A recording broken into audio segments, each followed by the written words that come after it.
আসসালামু আলাইকুম ভিউয়ার্স, ব্লকপ্রো লিমিটেডের পক্ষ থেকে সকলকে জানাচ্ছি ভালোবাসা ও অভিনন্দন।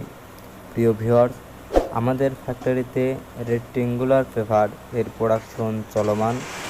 প্রোডাক্ট নিতে চাইলে স্ক্রিনে দেওয়া নাম্বারে যোগাযোগ করুন অথবা আমাদের ফ্যাক্টরিতে চলে আসুন।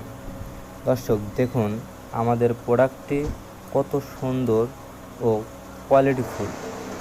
অত্যাধুনিক টেম্পার হিট মেশিনের মাধ্যমে প্রোডাক্টটি তৈরি করায় তা হয় অত্যন্ত টেকসই ও মজবুত। তাই স্বল্প মূল্যে কোয়ালিটিফুল ও টেকসই প্রোডাক্ট নিতে স্ক্রিনে দেওয়া নাম্বারে যোগাযোগ করুন অথবা আমাদের ফ্যাক্টরিতে চলে আসুন। আমাদের ফ্যাক্টরির ঠিকানা গাজীপুর, মাওনা, টেংরা। ধন্যবাদ।